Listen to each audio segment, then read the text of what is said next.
Mga talata sa Biblia na tumutukoy sa pagka-Diyos ni Jesus.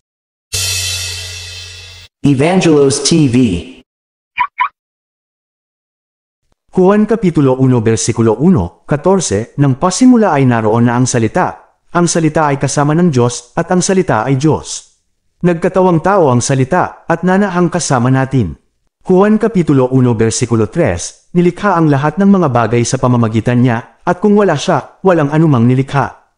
Juan Kapitulo 6 versikulo 38, Sapagkat bumaba ako mula sa langit. Juan Kapitulo 8 versikulo 23, Kaya't sinabi ni Jesus, Kayo'y mula dito sa ibaba, ako'y mula sa itaas. Kayo'y taga sanlibutan ito, ngunit ako'y hindi. Mikas Kapitulo 5 versikulo 2, Na ang pinagbuhatan niya ay mula ng una, mula ng walang hanggan. Juan Kapitulo 14 versikulo 7, 9, 11, Kung ako ay kilala ninyo, kilala na rin ninyo ang aking Ama. Mula ngayon ay kilala na ninyo siya at nakita nyo na siya. Ang nakakakita sa akin ay nakakakita sa Ama. Maniwala kayo sa akin, ako'y nasa Ama at ang Ama'y nasa akin.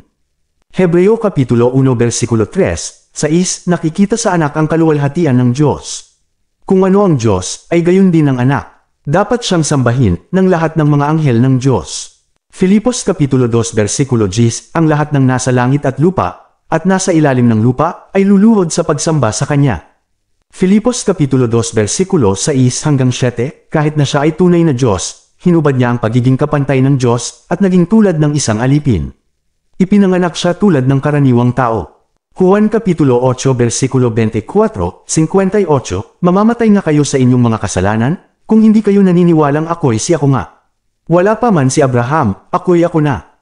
Isayas Kapitulo 9 versikulo 6, At ang kanyang pangalan ay tatawaging, Kamanghamanghang Tagapayo, Makapangyarihang Diyos, Walang hanggang Ama, Prinsipe ng Kapayapaan.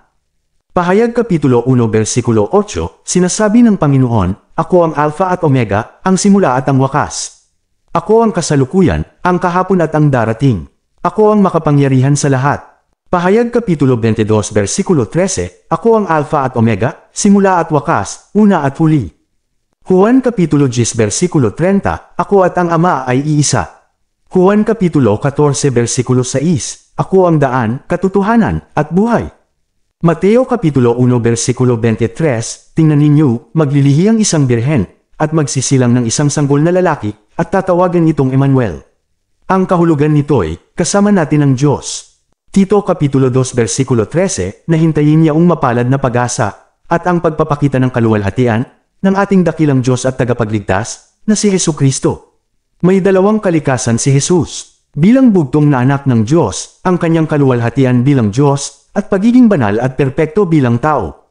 Si Jesus ang salita ng Diyos, ang salita ng Diyos na nagkatawang tao. Jesus Christ is God in flesh. Amen.